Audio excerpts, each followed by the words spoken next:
Olá pessoal, sejam bem-vindos ao canal Entre Linhas. É o momento de nós explorarmos as entrelinhas da lição da Escola Sabatina. Pessoal, já estamos aqui no nono vídeo, no nono tema do Evangelho de João e nós vamos estudar hoje sobre a fonte da vida. Vamos continuar novamente estudando sobre a revelação da Palavra de Deus sobre Jesus sendo o Messias e também vamos estudar um pouquinho sobre algumas pessoas que o rejeitaram e vamos estudar isso para aprendermos a não cometermos os mesmos erros, né? E também para ajudar aquelas pessoas que possam também cometer esse erro, beleza, pessoal?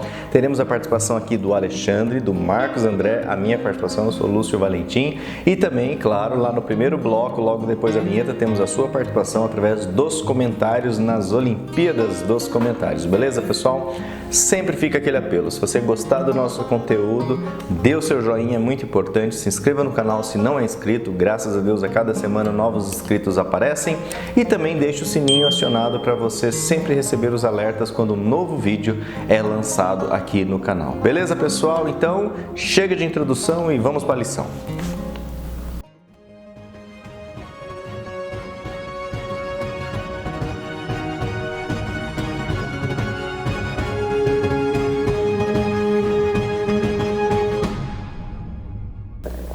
Bom pessoal, esse é o momento então que você ajuda aqui a fazer o nosso conteúdo aqui no nosso canal através dos comentários.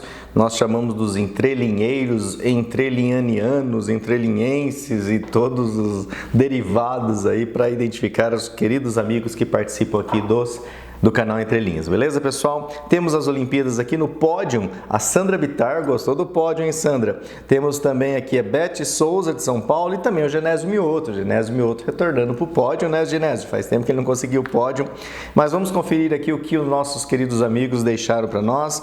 A Sandra Bittar, por enquanto, ela deixa um feliz sábado, depois ela volta para deixar aquele recadinho.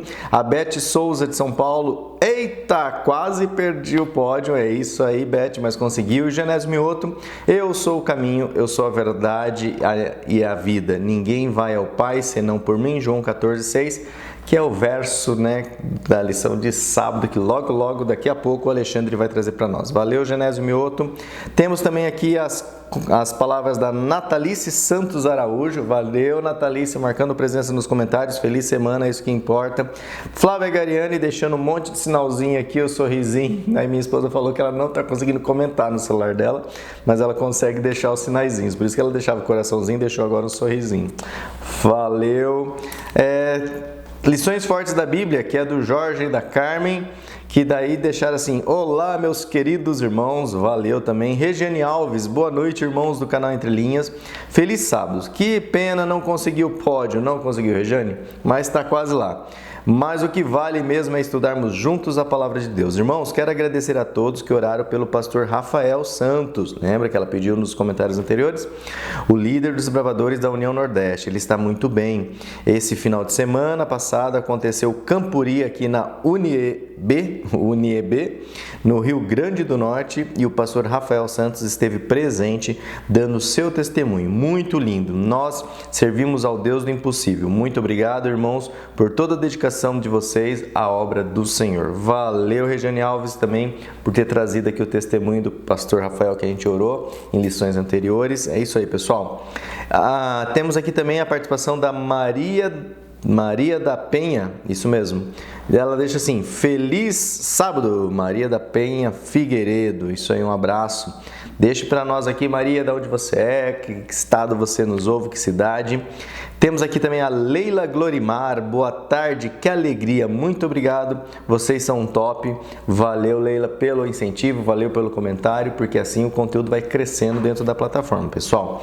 Joivaldo Santos, também outro parceiro, fala assim: olá meus amados amigos do canal Entre Linhas, quero testemunhar da alegria de participar da terminação da obra de levar a mensagem de Cristo. Boa semana de estudo da lição.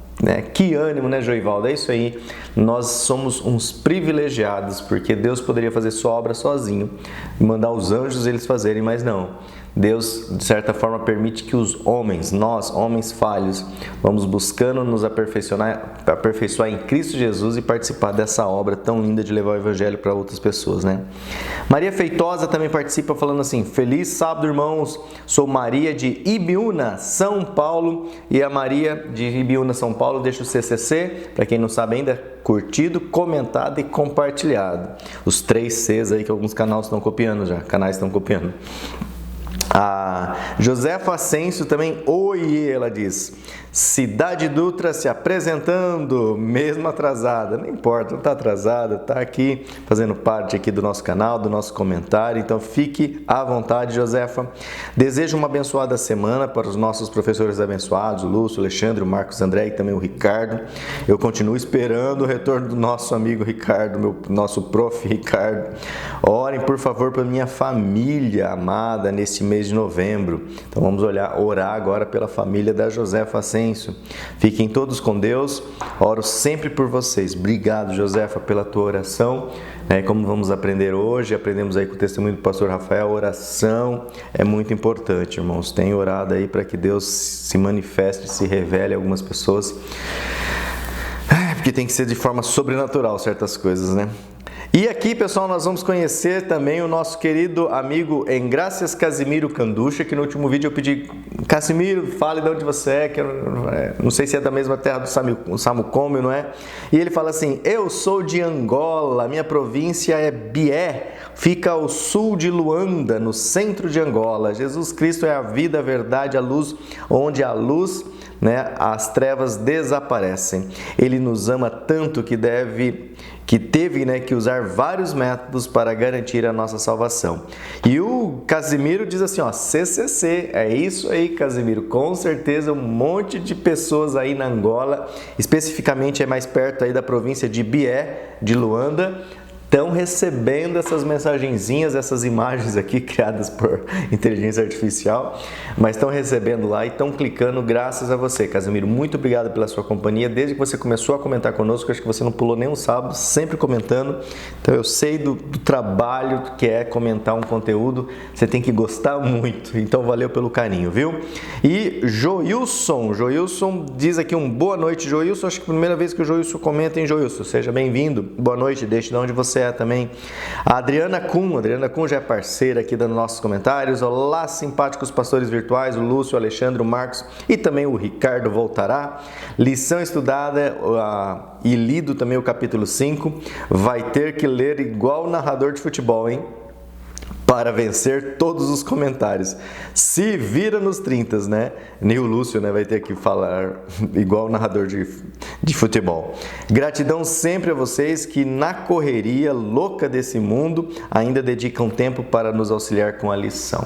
Um grande abraço aqui carinhoso e ótima semana para vocês todos. Hashtag fui até a figurinha, até a música lá no final, Adriana Kuhn fala. Isso aí, Adriana, obrigado.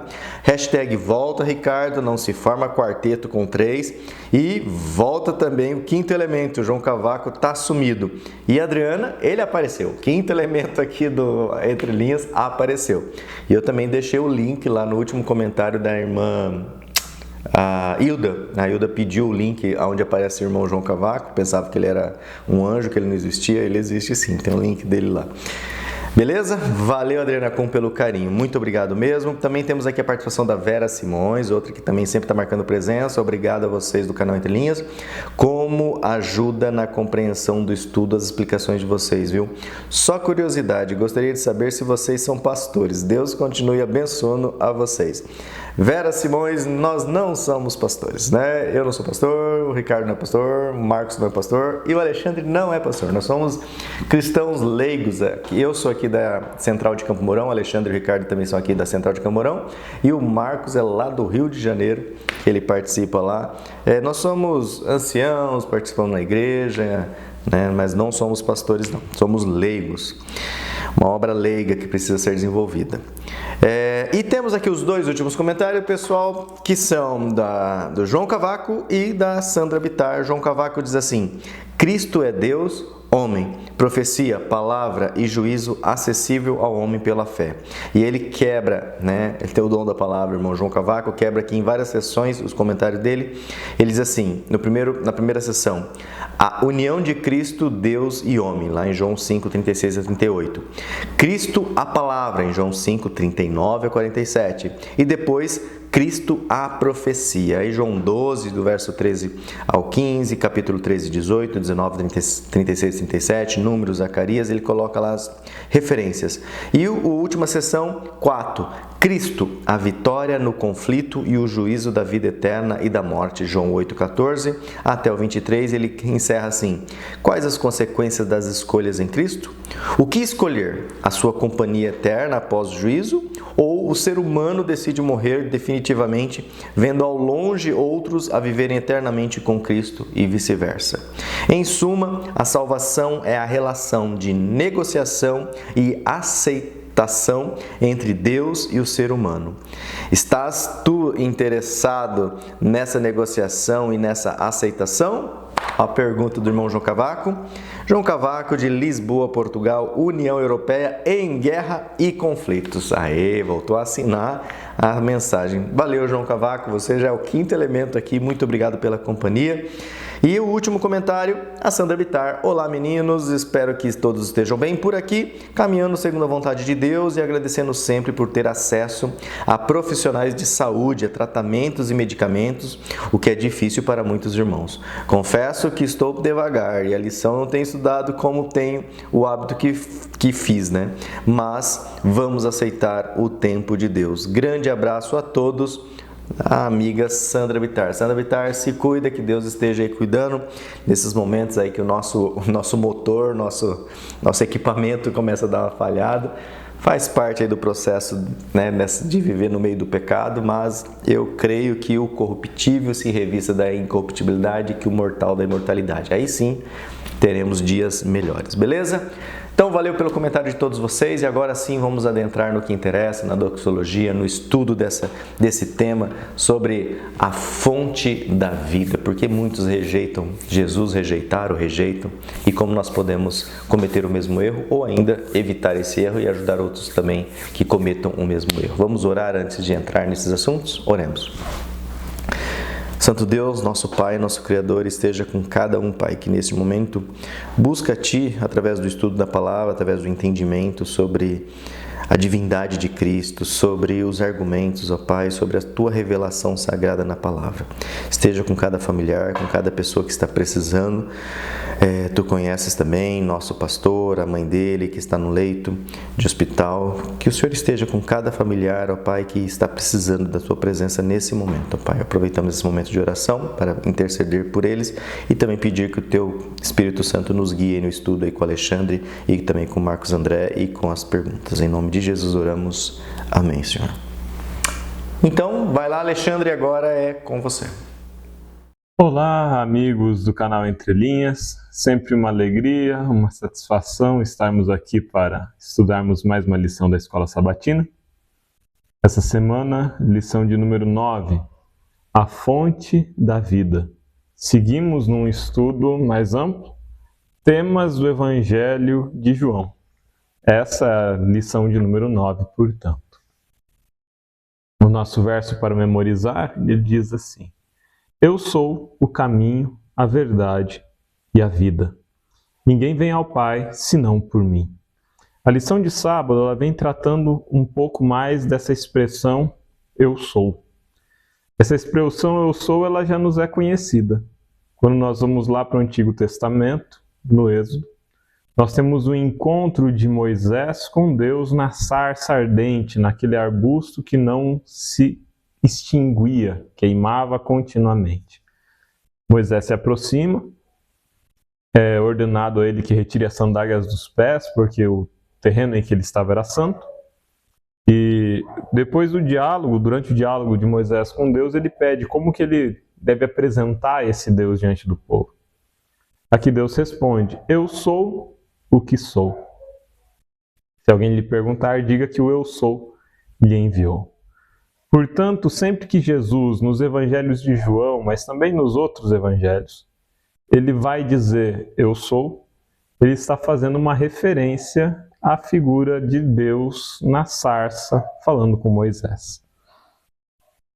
O Ricardo não está gravando com a gente por enquanto ainda, mas eu me lembrei de das falas sobre o hebraico que o Ricardo tanto trazia e nos enriquecia, que é justamente a expressão utilizada nessa fala de Moisés na sarça. Eu me lembro quando nós ainda gravávamos presencial, já há alguns anos atrás, passávamos às vezes aí 2, 3, até 4, 5 horas gravando. Era outro ritmo de vida, a gente tinha um pouco mais de tempo, infelizmente atualmente não é possível gravar assim, mas eram encontros tão enriquecedores, eram encontros tão assim, produtivos, no sentido de crescimento, de conhecimento, de estudo. E ao estudar essa passagem, o Ricardo falava da expressão utilizada no hebraico. Eu fui pesquisar, retornei a esse estudo e vou trazer um pouquinho dessa fala aqui. A expressão utilizada no hebraico, me desculpe a pronúncia, é Ehyeh Asher Ehyeh. E a tradução eu sou o que sou, ela não é a tradução mais fiel à ideia no hebraico. A palavra Ehyeh, ela pode se referir a mais de uma temporalidade. Ela pode se referir a alguém que é num momento, ela pode se referir a alguém que sempre foi, ou a algo que sempre foi, como se fosse um presente contínuo, e ela pode se referir a algo que será no futuro, e que é simultaneamente no passado. Na ideia de que eu sou hoje e pode confiar que eu serei amanhã. Talvez a tradução mais próxima para o português seria uma brincadeira com a palavra eu sou aqui, seria conjugar duas temporalidades. Então seria eu sou o que eu serei. Ou seja, eu já sou hoje aquilo que eu serei no futuro. Então, quando Deus se apresenta para Moisés, ele se apresenta com essa expressão, eu sou o que serei. Ou Ehyeh Asher Ehyeh. E por que é importante saber isso? No que isso agrega para nós? Aqui nós já temos uma profecia messiânica. É Deus se apresentando para Moisés como libertador e falando assim, eu sou hoje, eu já estou disponível, e eu serei amanhã, e eu sempre serei. Eu estou no princípio, e eu irei suprir aquilo que é necessário. Eu sou, e eu virei a ser esse Ehyeh Asher Ehyeh, eu sou e eu serei e eu virei a ser aquilo que é necessário para produzir a salvação. Quando Jesus fala, eu sou o caminho, a verdade e a vida, agora ele está fazendo a menção à passagem de Moisés no encontro com Deus na sarça. Ou seja, eu sou agora aquilo que eu era lá. Eu sou agora aquilo que eu prometi ser. Eu sou a salvação que foi prometida. Então, Jesus se apresentar como eu sou é se apresentar como Deus, mas é se apresentar como o Deus que é o Messias, que é o resgatador, que é aquele que será, que é aquele que é o prometido. Então Jesus está falando assim, todas aquelas profecias do Antigo Testamento, tudo aquilo que vocês esperavam, todo aquele ritual do santuário, toda aquela magnífica cena do Cordeiro, aquela espantosa cena do sacrifício, tudo isso apontou para essa culminância, para esse ponto máximo, que é o momento em que Jesus se faz presente. O verbo se faz carne, Ehyeh Asher Ehyeh, eu sou aquilo que eu serei, eu sou aquele que virá a ser. Jesus fala que é muitas coisas, né? E a lição traz uma lista, que eu sou o caminho, a verdade e a vida, eu sou o pão da vida, eu sou a luz do mundo, a porta das ovelhas, o bom pastor, a ressurreição e a vida, a videira verdadeira. Jesus é aquilo que foi necessário que ele fosse para a nossa salvação. Erie, Asher, Erie. E termina a lição de sábado com um lembrete triste, né? E que mesmo com tantos indicativos, mesmo com tantos textos, mesmo com um testemunho tão rico, houveram aqueles que não creram. É a segunda vez que a gente para estudar, a segunda ou terceira vez que a gente para estudar sobre aqueles que rejeitaram Jesus também. E eu achei muito legal a lição apontar a importância do porquê nós precisamos estudar isso. Nós precisamos estudar aqueles que rejeitaram Jesus, primeiro, para que nós não o rejeitemos. Mas segundo, para que nós possamos ser instrumentos nas mãos do Espírito para que a mensagem alcance aqueles que rejeitaram, porque ainda há tempo para eles. Esse aspecto missiológico, esse aspecto de resgate e de estudar a rejeição a Cristo não com ar acusatório, mas com uma intenção de resgate, eu achei muito bonito. Seguimos para a lição de domingo. A vida estava nele. A gente começa ali com o texto de João 1, né? No princípio era o Verbo, e o Verbo estava com Deus, e o Verbo era Deus.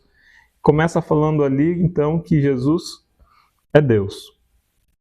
Mas em João 1,4 fala que Jesus é a vida, que a vida estava nele, que a vida era a alegria dos homens.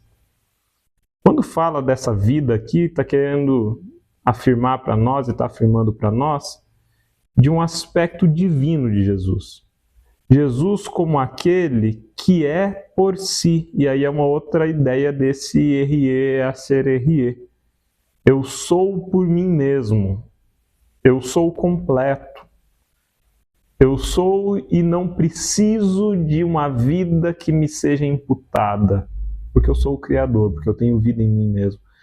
Então quando Jesus se afirma o eu sou e quando João fala dele como o Verbo encarnado, a gente entende Jesus como aquele que é a fonte da vida, como aquele que tem vida em si, vida não derivada, uma vida que vem do alto. Muito interessante essa ideia, Jesus como Deus, Jesus como portador da vida. Se Jesus é o portador da vida, ele pode conceder a vida a quem ele quiser. E ele pode entregar a própria vida e restituir-se da própria vida. Por isso a morte e a ressurreição de Jesus. A gente segue na questão de domingo 1 ali, né? Por que Jesus veio a esse mundo? E aí a relação de Jesus como a fonte da vida com o ministério de Jesus, com o propósito de Jesus. Em todos os textos ali vai apontar para a missão de Jesus como aquele que morre para dar vida, como aquele que se sacrifica para entregar a sua vida para os outros, para que os outros vivam. João 1,29 é a passagem do encontro com João Batista, né? Eis o Cordeiro de Deus que tira o pecado do mundo. João 3,16, o texto já conhecido, porque Deus amou o mundo de tal maneira que deu seu Filho unigênito para que todo aquele que nele crê não pereça, mas tenha a vida eterna. João 6,40, quem vê e crê tenha a vida eterna, eu o ressuscitarei no último dia. João 10,10, eu vim para que tenham vida e vida em abundância. Então, o propósito de Jesus é para que nós tenhamos vida, para que nós tenhamos salvação. É Ele como a fonte da vida e aquele que morre para nos dar vida. E aí chega em João 12,27, e é uma passagem tão bonita, mas tão dolorida. É Jesus perturbado, Jesus em dor, em sofrimento, se preparando para o Calvário, e pensando no Calvário, ele fala, minha alma está perturbada. Jesus assume que sofre. Mas aí segue, né? Que direi eu? Pai, salva-me desta hora. Mas para isso vim a essa hora.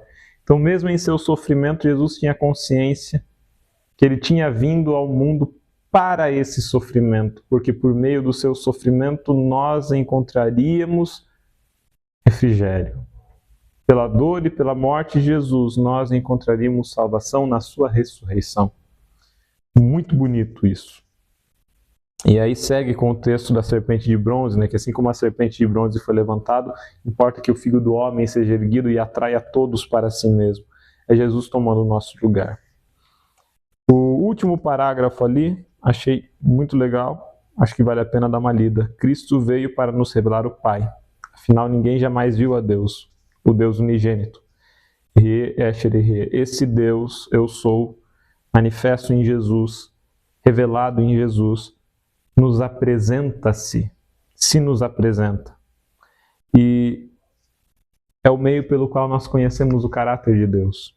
Nós conhecemos o caráter de Deus na medida em que nós conhecemos a Jesus, porque nós sabemos que esse Deus ama e que esse Deus esteve disposto a sacrificar-se e a sacrificar tanto para a nossa salvação. Lição de segunda-feira, palavras da vida eterna. A lição de segunda-feira começa com o texto de João 6, 61 a 68. Quero dar uma dica de música para você. Escute a música do Estênio Márcios, Para Onde Iremos. É uma música tão bonita, tão bela, e converteu esse texto num dos meus textos favoritos, e essa música numa das minhas músicas favoritas. Jesus começou, vamos ver o contexto, né? É João 6, 61 a 68. Lição de segunda-feira. Jesus começou a falar cada vez mais da sua morte, do seu ministério, do aspecto da sua morte. Que ele não ia ser um guerrilheiro, que ele não ia ser um guerreiro libertador com espada na mão. E isso leva muitos dos seus discípulos ao abandonar. E aí Jesus questiona os 12. Jesus fala assim, vocês se quiserem ir, vão. Vocês não querem ir? E aí Pedro responde, para onde iremos? Se só tu tens as palavras de vida eterna. Então, depois que Pedro provou do pão da vida, da água viva, da videira verdadeira, depois que Pedro provou isso, não tinha mais para onde ir. Porque tudo o resto era vazio, tudo o resto não tinha sentido sem Cristo. É aquilo que Paulo fala, para mim, viver é Cristo e morrer é lucro. Porque morre já esperando a salvação, né? E aí Pedro responde, para onde iremos? Só tu tens as palavras da vida eterna. Jesus ser as palavras de vida, palavra, verbo, Jesus ser o pão da vida, é Jesus ser Deus, é Jesus oferecer o seu corpo para a nossa salvação e as suas palavras para a nossa salvação. A gente segue na questão 3 de segunda-feira e vai ter em vários momentos ali a questão da palavra. O texto de João, né, 3, 15 a 16, fala novamente, né, para que todo aquele que nele crê não pereça, mas tenha a vida eterna. Já João 5, 24 diz assim, que Deus o enviou, né, para ouvir a palavra e crer naquele que me enviou. Depois João 6,40 tem uma relação entre ver a Cristo, crer nele e encontrar a vida. Já em João 8,31, volta a questão das palavras. Se permanecerdes nas minhas palavras, sereis meus discípulos. João 12,46 agora, Jesus fala, sou a luz que vinha ao mundo para que quem creia não permaneça nas trevas. E por fim, João 20, verso 31 relaciona crer que Jesus é o Filho de Deus e encontrar ou ter a vida eterna. Para que Jesus veio? Qual é o sentido de Jesus vir? Ele vem para morrer, ele vem para doar sua vida, é a lição de domingo. Para que por meio dele, por meio da sua morte, nós tenhamos a vida eterna. Essa é a lição de segunda. Como que a gente tem a vida eterna? A gente tem a vida eterna crendo em Jesus. Qual é a nossa tarefa? Qual é o nosso papel? Crer, acreditar e receber de Jesus a vida eterna. Uma vida que é eterna em tempo, mas que é eterna em sentido, em propósito, em significado. Uma vida que é plena, verdadeiramente plena, de saúde, de alegria, de sentido. Bom, chegamos na lição de terça-feira e essa não é comigo. Marcos André está esperando vocês no próximo bloco. E quanto a nós, nos vemos na semana que vem. Um abraço a todos. Tchau, tchau. Obrigado, Alexandre. Muito obrigado também a você que nos acompanha através do canal Entre Linhas. Que bom que nós nos encontramos aqui mais uma vez para estudarmos juntos a Bíblia Sagrada, a Palavra de Deus, usando como método a nossa lição da Escola Sabatina, dando continuidade àquilo que você já estudou com o Lúcio e com o Alexandre. Na minha parte aqui nós temos o título Crer e Nascer de Novo, que é a lição de terça-feira. E o autor nos pede para ler João no capítulo 1, versos 12 e 13. E esse texto diz que todo aquele que recebe Jesus recebe também poder para se tornar filho de Deus, ou seja, nós somos adotados, nós nascemos para uma nova realidade agora como filhos de Deus. E ele diz ainda que nós recebemos esse poder não segundo a vontade humana, não segundo a nossa própria vontade ou a vontade de qualquer pessoa, mas a vontade do próprio Deus. E o autor nos lembra que o objetivo do Evangelho de João é falar para que as pessoas pudessem crer em Jesus e, crendo, tivessem vida em seu nome. Ele diz isso em João no capítulo 20, verso 31. Ele diz qual é o objetivo do seu Evangelho ali. E aí o autor diz aqui que esse processo ele acontece em duas fases. A primeira é quando nós recebemos Jesus e cremos nele. Então, receber Jesus, crer que Jesus existiu, que ele veio a esse mundo para nos salvar, é o primeiro passo. E o segundo passo é que ele nos dá poder ou autoridade, né, para nos tornarmos filhos de Deus, ou seja, nascer de novo em Deus. Então, nós devemos agir com fé para receber Jesus como Cristo e estar abertos à luz. Mas é Deus quem opera, quem nos dá poder, quem faz a regeneração que nós necessitamos, até mesmo a vontade, né? Não segundo a vontade humana, ou seja, não segundo a minha vontade, porque a vontade humana ela é destituída da presença de Deus. Nós desejamos nos afastar de Deus como pecadores, né? É a obra que aconteceu lá no Éden. Depois do pecado, o homem e a mulher se esconderam de Deus. Então, a própria fé, segundo o autor e segundo a Bíblia também, né, é um dom de Deus que vem pelo ouvir a palavra. Nós lemos isso em Romanos no capítulo 10, verso 17. Então, além do fato de que nós precisamos crer em Deus, ele ainda nos dá fé suficiente para crermos.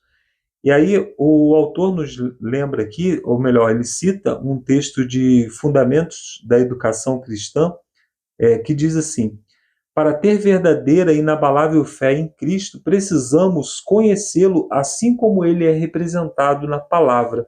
Nós temos que tomar cuidado para que a gente não comece a crer em Jesus, mas num Jesus que nós mesmos inventamos.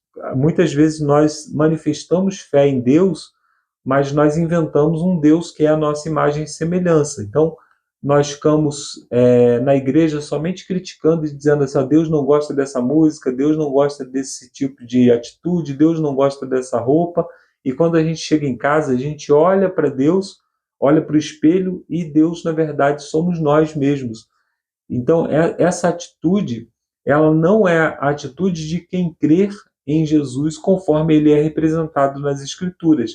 Nós precisamos ir a ele com o coração aberto para que ele nos ilumine, para que ele nos mostre a sua vontade, para que ele nos transforme, para que ele nos dê poder para nos tornarmos filhos de Deus. Porque se nós inventamos um Jesus à nossa imagem e semelhança e só achamos que Jesus é assim, ou pensa assim, ou age dessa forma, nós vamos estar sempre de acordo com a vontade de Jesus, porque Jesus, na verdade, fui eu que inventei a minha imagem e semelhança, e não vou sofrer as transformações que são necessárias, ou seja, não vou usufruir do poder que é dado para que eu me torne filho de Deus. E aí o autor continua aqui, perguntando o seguinte: que princípios vemos em Romanos, no capítulo 8:16, sobre a salvação em Jesus? Aqui ele diz que o próprio Espírito Santo, né, confirma ao nosso espírito que somos filhos de Deus, ou seja, o nosso papel é crer em Jesus, ele nos dá poder para nos tornarmos filhos de Deus, ou seja, para sofrermos as transformações que nós necessitamos para nos tornarmos semelhantes a Cristo, e o Espírito Santo ele confirma em nossa mente, em nosso coração, que nós somos realmente filhos de Deus, ou seja, que aquilo que Deus desejava operar em nós, ele realmente está operando. Quando que ele confirma isso? Quando nós começamos a ver as transformações que acontecem na nossa vida. Aquilo que eu amava antes de conhecer a Jesus, eu já não amo mais. Os desejos que eu tinha antes de conhecer a Jesus, eles já vão sendo mitigados e às vezes até somem e eu passo a não me agradar mais daquelas coisas. Então, esse é o poder que nós vemos e o Espírito Santo ele vai confirmando isso na nossa mente, no nosso coração, né? Nas nossas emoções. O coração aí é uma representação das nossas emoções. Então, a fé bíblica, que se baseia na obra do Espírito Santo em nosso coração, é fundamento da nossa fé. Aí tem um texto aqui, né, que diz assim: a fé é a grande bênção, ou seja, os olhos que veem, os ouvidos que ouvem. Então, a fé, ela nos dá acesso às coisas espirituais, né? A fé, ela nos faz ouvir e ver coisas no mundo espiritual que nós não podemos ver com os nossos olhos físicos. Então, segundo o entendimento humanista da fé, devemos encontrar fundamentos e critérios para a fé. Ou seja, nós devemos fundamentar a nossa fé em alguma coisa e depois, então, crer. O entendimento bíblico, por outro lado, afirma que a própria fé é o fundamento, é um dom de Deus. Ou seja, nós não precisamos ver para crer, nós precisamos crer para ver. Nós vemos os efeitos que Deus opera na nossa vida depois de crer nele. Quando nós aceitamos a Jesus Cristo como nosso Salvador, com uma fé que já foi nos ofertada como um presente, como um dom, então nós passamos a ver Deus operando em nós, operando através de nós. Então nós não vemos para crer, nós cremos para ver. É o oposto, né, dos fundamentos do mundo. Se alguém lhe perguntasse em que se baseia a sua fé, como você responderia? Bom, a minha fé, ela pode se basear em muitas circunstâncias da palavra de Deus, como eu já falei aqui, das profecias e tudo mais, mas eu posso dar testemunho pessoal também a respeito de como Deus tem operado em mim, da bondade, do amor de Deus que tem se operado em mim. Então, nós precisamos tanto dos fundamentos bíblicos, quanto também dos fundamentos pessoais. Se nós temos um relacionamento, se nós caminhamos com Cristo, automaticamente nós vamos ter também testemunho pessoal para falar a respeito da nossa fé. Na parte de quarta-feira nós temos o título Rejeitando a Fonte da Vida. E aí o autor diz que algumas das narrativas mais tristes da Bíblia estão no Evangelho de João. Ele cita aqui João no capítulo 1, versos 5, 10 e 11.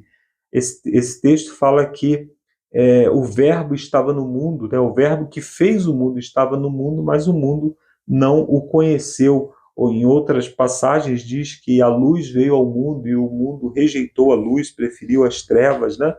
E são passagens realmente muito tristes, porque fala de Jesus vindo ao nosso encontro, enquanto que nós rejeitamos Jesus. Não admirar que Paulo tenha advertido, portanto, não percam a confiança nele. Hebreus capítulo 10, verso 35. Aí o autor diz aqui que o método de pensar humanista contemporâneo começa com a dúvida. Então as pessoas questionam tudo para então determinar o que é verdade. Aquilo que sobrevive ao fogo do interrogatório é aceito como um conhecimento válido e sólido.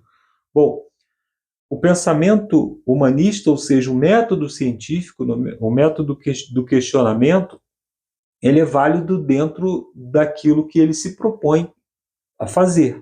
Então, eu não posso pegar um medicamento, por exemplo, e falar assim, olha, esse medicamento aqui, eu pela fé acredito que ele cura o câncer, e começar a dar para uma pessoa com câncer. Não, eu preciso questionar, preciso testar, preciso fazer experimentos para ver se ele realmente tem alguma eficiência, e se ele realmente tiver alguma eficiência, ele vai ser utilizado com esse propósito.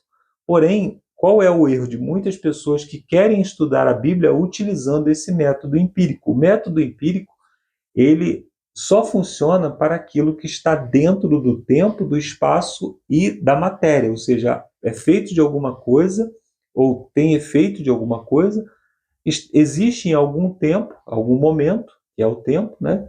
E existe em algum lugar dentro do espaço. Nós cremos em um Deus que está fora do tempo, do espaço e da matéria, ou seja, é espiritual e, portanto, não se aplica a esses métodos. Esse Deus nós não podemos perceber, já que tudo que nós podemos perceber está dentro do tempo, do espaço e da matéria. Então, para perceber esse Deus, ele precisa se inserir no nosso espaço, ele precisa se inserir dentro daquilo que é empírico para se comunicar conosco. Qual é o método que ele escolheu para fazer isso? A Bíblia. Ele escolheu nos falar de maneira escrita nesses últimos dias. Então, quando eu questiono a Bíblia apenas a partir dos métodos empíricos, eu estou utilizando um método que é válido, mas não para esse propósito. O propósito da Bíblia não é esse. O propósito da Bíblia, como eu disse, não é que você veja para crer, mas que você creia para ver. E aí o autor lembra aqui da história lá de Números, daqueles espias que foram à terra de Canaã para investigar, para espiar a terra, e voltaram, alguns com boas notícias, dizendo que a terra era fértil, que era boa, que era uma terra apropriada para a agricultura, e outros voltaram trazendo más notícias, que as cidades eram muradas, que o povo era muito grande, que tinham armas poderosíssimas. Então, qual era a diferença entre os dois grupos? Um grupo baseou-se apenas naquilo que pode ver, outro grupo baseou-se apenas naquilo que Deus havia prometido na sua palavra, ou seja, naquilo que Deus falou que faria. Então, quando nós cremos na Bíblia, principalmente quando nós cremos no plano da salvação, nós cremos em algo que nós não podemos ver, nós cremos em algo que somente pode ser percebido pelas promessas de Deus. Quando eu me batizo, por exemplo, eu saio do tanque exatamente com a mesma roupa, exatamente com o mesmo cabelo, com a mesma pele, com o mesmo pensamento.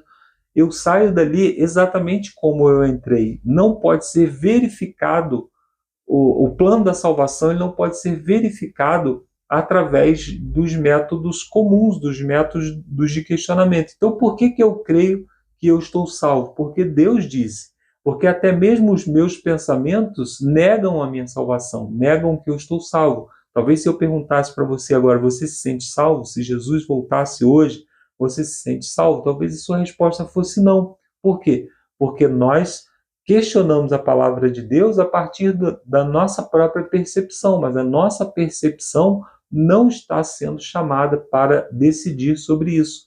A nossa percepção, ela fica no campo daquilo que é empírico, daquilo que é natural. Deus está nos chamando a experimentar o sobrenatural, experimentar aquilo que Ele nos ofertou, aquilo que Ele nos prometeu em Sua palavra. Aí o autor diz aqui que o pecado dos hebreus foi duvidar da palavra de Deus. O Senhor havia predito, ou o Senhor havia pedido que eles subissem e tomassem a terra. E eles voltaram com dois relatórios diferentes. Aí o autor diz aqui que a maioria deu um relatório ruim, né? Eles disseram que era uma terra de gigantes, murada, e acrescentaram que, em contrapartida, tinham sido escravos no Egito com pouca experiência, ou seja, eles não eram capacitados para enfrentar aquelas pessoas, né? Então, os 10 espias, eles viram apenas aquilo que era natural. 2 espias concluíram que eles deveriam seguir em frente, porque Deus havia prometido. Aí o autor pergunta aqui no final, como evitar o erro dos israelitas? Ao mesmo tempo, como evitar a presunção, isso é, fazer tolices achando que estamos fazendo a vontade de Deus e que assim não falharemos. Bom, nós devemos apenas crer e obedecer. Cabe a Deus realizar aquilo que Ele prometeu, mas nós devemos nos lembrar que Deus vai realizar somente aquilo que Ele prometeu. Nós não podemos ter uma fé presunçosa. Eu vou até falar sobre isso daqui a pouquinho. Aí na parte de quinta-feira nós temos o título Condenação, e o autor começa aqui citando João no capítulo 3, que diz assim: quem nele crê não é condenado, mas o que não crê está condenado, porque não crê no nome do unigênito Filho de Deus. Pois todo aquele que pratica o mal detesta a luz, e não se aproxima da luz para que as suas obras não sejam reprovadas. Quem pratica a verdade se aproxima da luz. Então aqui nós encontramos um grupo que rejeita e um grupo que aceita a luz, que aceita o Filho de Deus. Por que as pessoas entram em juízo, segundo a Bíblia? Bom, aqui o autor cita alguns textos que dizem o seguinte: quem não crê em Jesus já está condenado, sobre eles permanece a ira de Deus. É interessante que a condenação ela é um estado natural do ser humano. Ele diz: quem não crer, sobre ele permanece a ira de Deus, ou seja, o seu estado continua exatamente como era antes de ter o encontro com Jesus.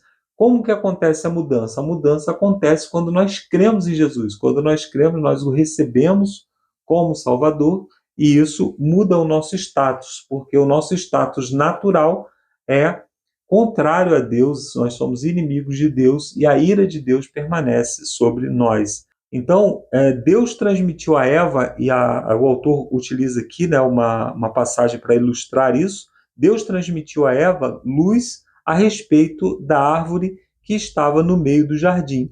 Satanás a tentou e questionou essa luz. Ela duvidou da palavra de Deus e raciocinou, né, de maneira, ou seja, pensou de maneira racional que um Deus de amor não destruiria suas criaturas. Então, ela tomou do fruto e o comeu, né? Aí o autor nos pede para ler aqui Mateus no capítulo 4, versos 1 a 4, que é a tentação de Jesus no deserto.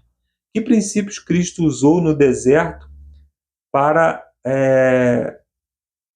combater os enganos de Satanás? Bom, Jesus ele se firmou na convicção daquilo que estava escrito, né? No assim diz o Senhor, no claro assim diz o Senhor. Ele citou as Escrituras, porém, Satanás também o levou para um outro extremo, que é aquela fé presunçosa, que é quando você acredita tanto em Jesus que acha que Jesus vai realizar tudo aquilo que você quer. Ou seja, eu posso me jogar de um prédio que Jesus vai me proteger, eu posso entrar no meio dos leões que ele vai me proteger, eu posso pegar em serpente que ele vai me proteger. Na verdade, esses são dois extremos. Um é você não crer na palavra de Deus. Quando Satanás pergunta, né, se você é o Filho de Deus, Jesus foi levado a questionar aquilo que Deus já havia falado para ele 40 dias antes. Ele disse: esse é o meu Filho amado em quem me comprazo, em quem eu tenho prazer. Mas 40 dias depois, Satanás então pergunta: se você realmente é o Filho de Deus, não havia mal nenhum em Jesus transformar pedras em pães. Ele tem poder para isso, não havia mal nenhum se ele realizasse esse milagre. Porém, se ele realizasse com o objetivo de questionar se ele era ou não Filho de Deus, ele estaria duvidando da palavra de Deus, o que abriria aí um leque de possibilidades para a tentação. E o outro extremo é quando ele foi levado a um alto monte, diz: atira-te daqui, porque a Bíblia diz que você pode se lançar e os seus anjos dará ordem para te proteger. Essa é a fé presunçosa. É quando nós achamos que simplesmente porque somos adventistas do sétimo dia nós já estamos salvos, quando nós achamos que pelo fato de que aceitamos a Jesus Cristo como nosso Salvador, nós já teremos uma vida espiritual sem estudo da Bíblia, sem oração, sem nada disso. Então, nós não podemos ter uma fé presunçosa em Deus, que é o outro extremo perigoso desse status, né? Do status não fé, que é quando nós duvidamos da palavra de Deus, e o outro é a fé presunçosa. Então, Cristo tinha à sua disposição as mesmas ferramentas de pensamento humanista usadas por Adão, por Eva, pelos antediluvianos, assim como também eles tinham as mesmas ferramentas de Jesus, eles tinham a palavra de Deus. Deus havia falado, Deus deixou a palavra escrita, Deus utilizou profetas para falar. No entanto, a escolha de cada um ela é sempre baseada nas nossas inclinações. Se a nossa inclinação está para o questionamento, nós vamos questionar tudo. Tem um pensamento que é atribuído a Albert Einstein, que ele diz assim: nós podemos ver tudo como se fosse natural ou ver tudo como se fosse milagre. Cabe a cada um de nós. Então, nós podemos olhar para a natureza e falar: isso surgiu por acaso, é tudo natural. Ou nós podemos olhar para a natureza e ver a sua beleza, a sua ordem, a sua sincronia e pensar: não, Deus está à frente disso tudo. Aí o autor termina aqui falando a respeito do deserto, como Jesus resistiu no deserto, ele respondeu com a palavra de Deus e facilmente Cristo poderia ter racionalizado e decidido tomar a decisão errada, o que tantas pessoas, mesmo os cristãos, fazem hoje em dia. Às vezes nós questionamos a palavra de Deus, questionamos aquilo que já é claro na palavra de Deus. Por exemplo, como eu falei, a questão da salvação. Muitas pessoas vivem como cristãos, porém angustiados com a questão da salvação, porque não creem que Jesus Cristo já prometeu a salvação, e a salvação é unicamente pelo fato de que cremos em Cristo. Se nós cremos em Cristo, o recebemos, nós recebemos poder para nos tornar filhos de Deus. Eu termino aqui essa minha participação, agora você fica com o Lúcio, com as perguntas de sexta-feira, e se Deus assim nos permitir, na semana que vem estaremos aqui de volta. Um abraço, até a semana que vem, e agora é com você, Lúcio. Valeu, Marco, valeu, parceiro, agora é comigo aqui, valeu, Alexandre, o Alexandre está lá firme e forte, graças a Deus, trazendo as mensagens, e valeu a você que ficou até aqui as perguntas para consideração, e a quarta pergunta, pessoal, vai ser uma perguntaça, né, para você colocar na sua classe, lá com estudo, e com seus amigos no trabalho, em qualquer lugar, vai ser muito legal. Mas vamos para a primeira pergunta aqui para consideração, que diz assim: Jesus deu tudo para salvar o mundo. Quais são as melhores maneiras de ajudar as pessoas a ver essa verdade surpreendente e a se aproximar de Cristo com fé? E aí, pergunta interessante, pessoal. Eu queria só trazer um aspecto, né? Se Jesus deu tudo, né? Como você pode aproximar alguma pessoa desse Jesus? E uma das principais maneiras que eu, pelo menos, tenho encontrado e visto que é efetiva, é você se dedicando às pessoas. Sabe, dedicando atenção, dedicando carinho, se preocupando com ela, sabe, ao dar o estudo bíblico, é mais uma pessoa, sabe, é mais uma criatura de Deus que está tendo a oportunidade de conhecer a palavra. Então, que a gente possa ter esse olhar que Cristo tem sobre nós, que a gente possa propagar para as pessoas, porque Ele deu tudo por nós. Então, não é difícil, sabe, quando as pessoas entendem o que Cristo fez por elas, elas vão... Sabe, não é trabalho meu, né? Porque a gente sabe a Bíblia de cor.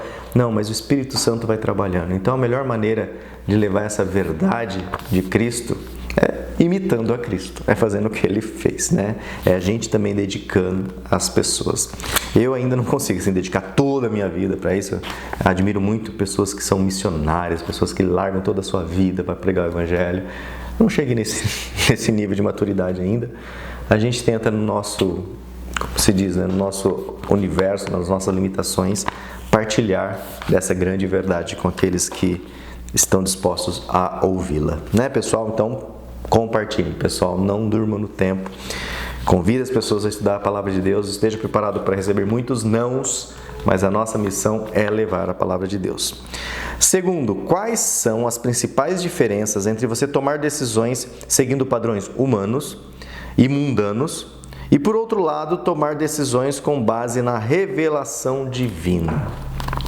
Quais são, então, pessoal, as principais diferenças? Eu coloco aqui, quando você toma as decisões segundo o padrão humano, segundo, né, os padrões mundanos, geralmente você está buscando algo egoísta.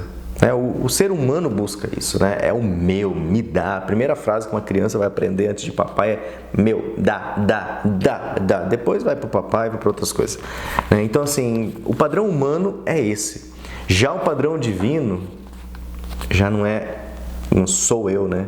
Já é o próximo. E é interessante porque assim, não é que, então você tem que ser altruísta. Não, é que o pensamento divino, ele é sistêmico. O pensamento humano é imediatista. O pensamento humano é assim, não roube, senão você vai para cadeia. Não mate, senão você vai para pena de morte, para forca, vou matar você também. Né? Não minta, porque é feio mentir, né?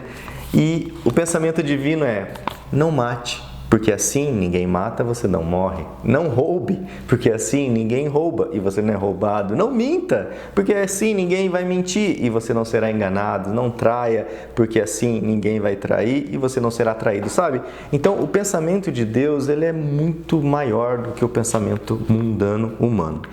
Né? Essa é a principal diferença, tomar as decisões segundo os padrões humanos e os padrões divinos. Sempre é sistêmico. E a terceira mensagem, elementos como lógica e a razão estão em harmonias com a compreensão da palavra de Deus? O que vocês acham?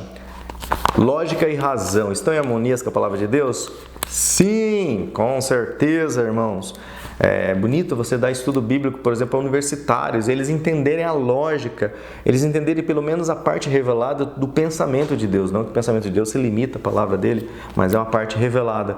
Então, assim, ele fala, agora faz sentido, sabe? Eu fico pensando, meu pai, por que todo mundo não está estudando isso? Por que todo mundo não está entendendo essa lógica, essa razão, né, que está em harmonia na palavra de Deus? E continua a pergunta, né?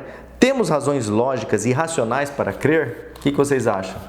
Temos muitas razões lógicas, pessoal. Estamos em 2024 já com física quântica, teorias do buraco negro, Big Bang, tantas teorias, mas observação do buraco negro não é uma teoria, né? É uma observação, mas tantas teorias e nós cristãos, de certa forma, temos uma teoria, né? A fé de que Deus criou tudo. E é bonito você ver, né, através assim da ciência, as digitais de Deus, né? Essa semana eu estava vendo um vídeo sobre a água. Vocês sabiam que a água, ela não segue as leis da química? Porque a união, né, de dois hidrogênios com oxigênio geraria algo muito leve, geraria um gás, não geraria um líquido, sabe? A água também não, além das leis químicas, ela não segue as leis da física, porque todo elemento, quanto mais congelado, mais denso, há menos movimentos das moléculas. Então ele tende a ser mais denso, e aí com a densidade ele tende a afundar. A água é o único elemento que quanto mais frio, ele dilata e ele flutua. Então imagine, né? Se a água seguisse as leis da física, ela simplesmente congelaria todo o fundo do mar. E aí, em cima do mar seria líquido. E é o inverso, né? Porque daí mataria toda a vida. Então, assim, a temperatura da Terra, ela é ideal para manter esse ciclo de evaporação da água, né? Um pouquinho mais quente, a água só evapora, não condensaria. Um pouquinho mais frio demais, só teríamos gelo. Então, assim, todo o planeta é regido por certas leis e regras e constantes universais que os cientistas descobrem, né? Que fala, olha, se essa constante mudar a quarta casa decimal, a quinta casa decimal, todo o universo entraria em colapso. Então é muito legal estudar a palavra de Deus e também estudar a ciência com essa visão de buscar as digitais de Deus e não de refutar, né, a sua existência. E aí, fatores como o cumprimento das profecias e a beleza e a complexidade do mundo criado nos apontam para a existência de Deus e para as verdades do plano da salvação? Para as verdades de Deus, como eu coloquei, sim. Para o plano da salvação, aí você consegue entender um pouco mais da maldade, do pecado, da morte, da folha que caiu, da célula que morre, da célula que se reproduz, mas se reproduz de uma maneira mais fraca, defeituosa, e isso nos traz o envelhecimento, né, pessoal? É só querer, né, buscar e acreditar. 4. E aí a última pergunta, como falei lá no início dessa sessão. Essa pergunta é complicada. Essa pergunta eu nem vou responder, né? Responde vocês aqui, pessoal, no comentário. Por que você crê em Jesus e por que você crê no Evangelho? Pergunta importante, né? Quais são os seus argumentos em defesa da verdade bíblica? E aí? Por que você crê em Jesus? Por que você crê no Evangelho? Quais são os seus argumentos que defendem as verdades bíblicas. Beleza, pessoal? Fica essa perguntinha aí para vocês pensarem e responderem. Se tiver um tempinho, deixa a sua resposta aqui no comentário. Se não quiser responder nos comentários, faça essa pergunta ao seu cônjuge, aos seus filhos, ao seu pastor, ao seu ancião. Fala por que você crê na palavra de Deus, por que você crê em Jesus. Por quê? Vamos lá responder esses porquês. Beleza, pessoal? Bom, valeu pela companhia até aqui. Já no próximo vídeo estudaremos a 10ª lição, 10º tema aqui de João, o caminho, a verdade e a vida. Mais uma vez, aprendendo sobre Jesus. Beleza, pessoal? Vamos encerrar esse vídeo assim como nós começamos, com uma palavra de oração. Oremos.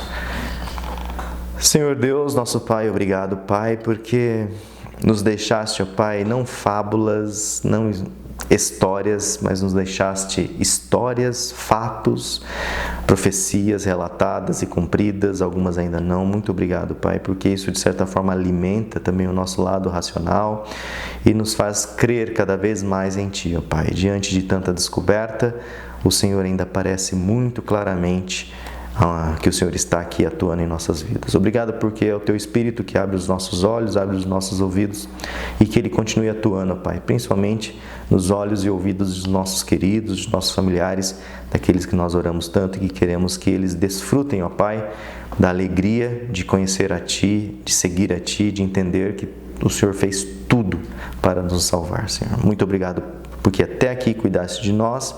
Obrigado por mais um vídeo estar encerrando em Tua sagrada companhia. Em nome de Jesus oramos. Amém. Então, pessoal, até o 10º vídeo já. Daqui a pouco, Natal tá aí. Até lá. Tchau, tchau.